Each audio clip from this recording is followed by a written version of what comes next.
ये कहानी अलादीन नाम के एक राजा के ऊपर आधारित है जो दिमाग से पूरी तरह पैदल होता है। अब पूरी तरह बेवकूफ होने की वजह से वो अपने देश में क्या क्या कारनामे करता है, ये हम आज की इस एक्सप्लेनेशन में देखने वाले हैं। आज मैं जिस फिल्म को एक्सप्लेन करने वाला हूँ उसका नाम है द डिक्टेटर और ये फिल्म 2012 में रिलीज हुई थी। मूवी की शुरुआत में हमें एक काल्पनिक देश वाडिया दिखाया जाता है। वाडिया में एक बच्चे का जन्म होता है जिसका नाम अलादीन रखा जाता है। अलादीन के जन्म के बाद से ही उसकी माँ को मार दिया जाता है और इसके कुछ सालों बाद ही उसके बाप की भी हत्या कर दी जाती है और अब सिर्फ 7 साल की उम्र में अलादीन वाडिया का राजा बन जाता है।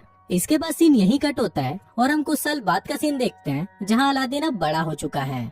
अलादीन अपने बाप की तरह ही सनकी और पागल है और उसके मन में जो आता है वो वही करता है। वो अपने देश में ओलंपिक गेम्स रखवाता है जिसमें वो खुद भी हिस्सा लेता है। फिर गेम के दौरान अगर कोई उससे आगे निकल जाता है तो अलादीन उसे गोली मार देता है और खुद वो गेम जीत जाता है और इसी तरह वो ओलंपिक में 14 गोल्ड मेडल जीत जाता है। इसके बाद अलादीन अपने महल के बाहर आता है और अपनी प्रजा को बोलता है कि जल्दी ही पूरी दुनिया हमारे आगे घुटने टेकेगी। हम जल्दी ही न्यूक्लियर वेपन तैयार कर लेंगे, पर किसी पर हमला करने के लिए नहीं बल्कि शांति बनाए रखने के लिए। और ये बोलते ही वो हंसने लग जाता है। इसके बाद अलादीन अपने न्यूक्लियर रिसर्च सेंटर में जाता है और वहाँ पर वो अपने चाचा तामीर से मिलता है। फिर वो दोनों अंदर जाते हैं और वहाँ अलादीन देखता है कि उसकी मिसाइल बहुत ही छोटी बनी है। अब ये देखकर अलादीन को बहुत गुस्सा आ जाता है और वो अपने साइंटिस्ट नदाल को बुलाने के लिए बोलता है। पर इस पर बाकी के साइंटिस्ट उसे बताते हैं कि जब आप पिछली बार यहाँ पर आए थे तो आपने नदाल को मरवा दिया था। अलादीन को इस बारे में कुछ याद नहीं होता, पर जब वो अपने दिमाग पर जोर डालता है तब उसे याद आता है कि जब वो 2 साल पहले यहाँ पर आया था तो उसने अपने साइंटिस्ट नदाल को मरवा दिया था। अब फिल्म वापस प्रेजेंट में आती है और एक साइंटिस्ट अलादीन को बोलता है कि शायद आप ये बात भूल गए थे, पर इस पर अलादीन हंसते हुए उसे बोलता है कि मैं भूला नहीं था और फिर वो उस साइंटिस्ट को भी मरवा देता है। इसके बाद अलादीन वापस अपने महल में आ जाता है जहाँ पर उसकी सिक्योरिटी में सिर्फ लड़कियाँ होती हैं। दरअसल अलादीन अपनी सिक्योरिटी के लिए सिर्फ लड़कियाँ ही रखता है ताकि बाद में वो उन्हें बचा सके। फिर जब अलादीन अपनी कार से बाहर निकलता है तभी वहाँ एक आदमी आकर उसे गोली मार देता है, पर बाद में हमें पता चलता है कि ये आदमी अलादीन नहीं बल्कि उसका डुप्लीकेट था। दरअसल अलादीन हमेशा ही अपने साथ एक डुप्लीकेट रखता है ताकि जब भी उस पर हमला हो तो हमेशा उसका डुप्लीकेट ही मारा जाए। अलादीन दिमाग से इतना चूतिया होता है कि वो अपनी डुप्लीकेट की लाश को उठने के लिए बोलता है और फिर जब वो लाश नहीं उठती तो अलादीन अपने अंकल को इशारा करता है कि इसे भी मरवा दो। फिर अलादीन के वहाँ से जाते ही उसके चाचा तामीर किसी को फोन करते हैं और उसे बोलते हैं कि अलादीन इस बार भी बच गया और अब हमें उसके जैसे दिखने वाले किसी और को ढूंढना होगा जो हमारा काम कर सके। अब ये देखकर हम व्यूवर्स को पता चल जाता है कि अलादीन को उसके चाचा तामीर ही मरवाना चाहते हैं ताकि वाडिया की पूरी सत्ता उनके हाथों में आ सके। इसके बाद ये लोग अलादीन के हमशक्ल को ढूंढना शुरू करते हैं और उन्हें एक आदमी मिल भी जाता है जो बिल्कुल अलादीन की तरह दिखता था, पर ये आदमी भी अलादीन की तरह ही दिमाग से पैदल होता है। दूसरी तरफ हम अलादीन को देखते हैं जो एक हॉलीवुड एक्ट्रेस मेगन फॉक्स के साथ पलंग तोड़ रहा होता है और पलंग तोड़ने के बाद वो उसके साथ एक फोटो खिंचवाता है और वो उस फोटो को अपनी दीवार पर चिपका देता है। उसी दीवार पर हम और भी कई सारी लड़कियों की फोटोज देखते हैं जिनके साथ अलादीन अब तक पलंग तोड़ चुका है। फिर अगले दिन जब अलादीन वीडियो गेम खेल रहा होता है तभी वहाँ पर उसके चाचा तामीर आते हैं और उसे बोलते हैं कि तुम्हें अमेरिका जाकर अपने परमाणु हथियार बनाने के बारे में उन्हें सफाई देनी होगी और अगर तुमने ऐसा नहीं किया तो वो लोग अपनी फौज को यहाँ बेचकर वाडिया पर कब्जा कर लेंगे। अभी सुनकर अलादीन डिसाइड करता है कि वो अमेरिका जाएगा।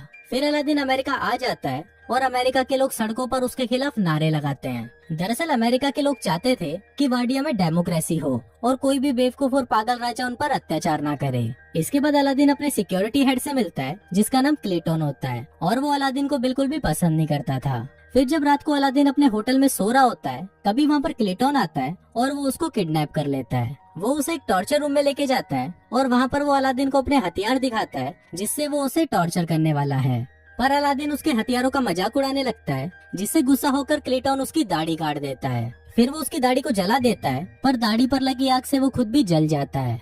दूसरी तरफ अलादीन भी खुद को रस्सियों से आजाद कर लेता है और वहाँ से भाग जाता है। अब अलादीन की दाढ़ी कट जाने की वजह से कोई भी उसे पहचान नहीं सकता था। फिर अगले दिन अलादीन उसी जगह जाता है जहाँ पर उसे भाषण देना था। तभी वो वहाँ पर देखता है कि उसका हमशक्ल उसके चाचा तामीर के साथ वहाँ पर भाषण देने के लिए जा रहा है और अब अलादीन ये सब देखकर समझ जाता है कि ये सारा खेल उसके चाचा तामीर का है। अब अलादीन को बहुत ज्यादा गुस्सा आ जाता है और वो रेलिंग तोड़कर अंदर जाने की कोशिश करता है, पर तभी सिक्योरिटी उस पर हमला कर देती है और वो नीचे गिर जाता है। तभी वहाँ पर जोई नाम की एक लड़की आती है और वो उसे स्कूटी पर बिठाकर वहाँ से ले जाती है।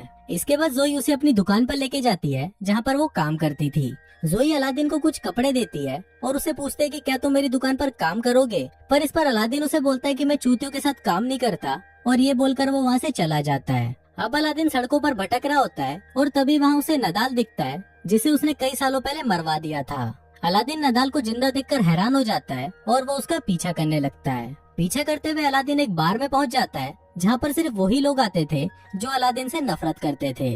तभी वहाँ पर काम करने वाला एक आदमी अलादीन को पहचान लेता है और वो सभी को बता देता है कि ये अलादीन है। दरअसल उस बार में जितने भी लोग थे उन सभी को अलादीन ने मरवा दिया था, पर उनमें से कोई भी मरा नहीं था और वो सब भागकर अमेरिका आ गए थे।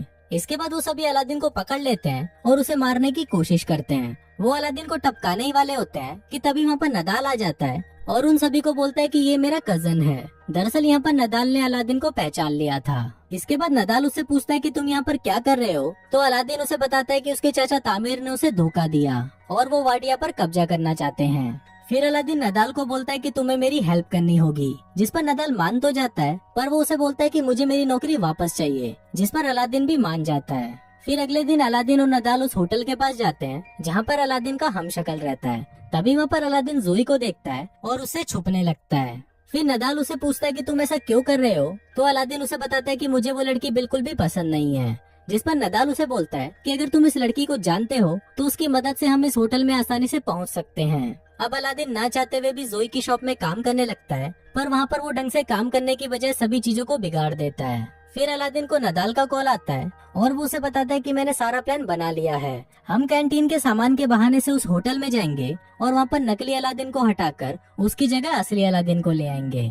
अब अलादीन को ये प्लान अच्छा लगता है और इसके साथ साथ उसे धीरे धीरे जोई भी पसंद आने लगती है, जिसकी वजह से वो शॉप में अच्छे से काम करने लग जाता है और वो उसकी शॉप का पूरा नक्शा ही बदल देता है। फिर एक दिन शॉप में एक औरत को लेबर पेन होने लगता है और उस समय इतना वक्त नहीं था कि उसे हॉस्पिटल ले जाया जा सके। अब अलादीन को पता नहीं होता कि डिलीवरी कैसे करवाई जाती है, पर फिर भी वो उस औरत की सक्सेसफुल डिलीवरी करवा देता है। अब ये देखकर जोई भी अलादीन से इम्प्रेस हो जाती है और उसे उससे प्यार हो जाता है। फिर जोई अलादीन को बोलती है कि वो अपनी पूरी जिंदगी उसके साथ बिताना चाहती है, पर इससे पहले अलादीन उसे बोलता है कि मैं तुम्हें कुछ बताना चाहता हूँ, और फिर वो जोई को अपनी सच्चाई बता देता है। अब सब कुछ सच जानने के बाद जोई उससे बहुत गुस्सा हो जाती है और वो उसे वहाँ से जाने के लिए बोलती है। फिर अलादीन जब सड़कों पर घूम रहा होता है तो वो टीवी पर देखता है कि वाडिया के लोग उसके जाने से बहुत ज्यादा खुश हैं और वो अपने देश में डिक्टेटरशिप नहीं चाहते।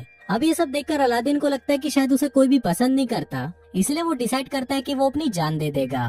फिर वो एक पुल से कूदकर अपनी जान देने ही वाला होता है कि तभी वहाँ पर नदाल आ जाता है और उसे समझाने लगता है। अब अलादीन भी नदाल की बात को मान जाता है और वो अपने मरने का प्लान कैंसिल कर देता है। फिर अगले दिन अलादीन नदाल के साथ मिलकर बहुत ही मुश्किल से उस होटल के कमरे में चला जाता है और वहाँ पर वो नकली अलादीन को भगाकर खुद उसकी जगह ले लेता है। इसके बाद अलादीन उस मंच पर जाता है जहाँ पर आज वाडिया का नया संविधान पढ़ा जाना है। इसी दौरान अलादीन उस पेपर को फाड़ देता है जिसमें लिखा था कि वाडिया में अब डेमोक्रेसी चलेगी। फिर अलादीन ये बोलने ही वाला होता है कि वाडिया में हमेशा डिक्टेटरशिप चलेगी, पर तभी वहाँ पर जोई आ जाती है और उसको देखते ही अलादीन अपना मन बदल देता है और वो ऐलान करता है कि वाडिया में अब डिक्टेटरशिप नहीं होगी, बल्कि वहाँ पर सिर्फ डेमोक्रेसी होगी। अब ये सुनकर सभी लोग खुश हो जाते हैं, पर तभी वहाँ पर तामिर अलादीन पर गोली चला देता है। अब वो गोली अलादीन को लगने ही वाली होती है, पर तभी वहाँ पर उसका हमशक्ल आ जाता है और वो गोली उसको लग जाती है।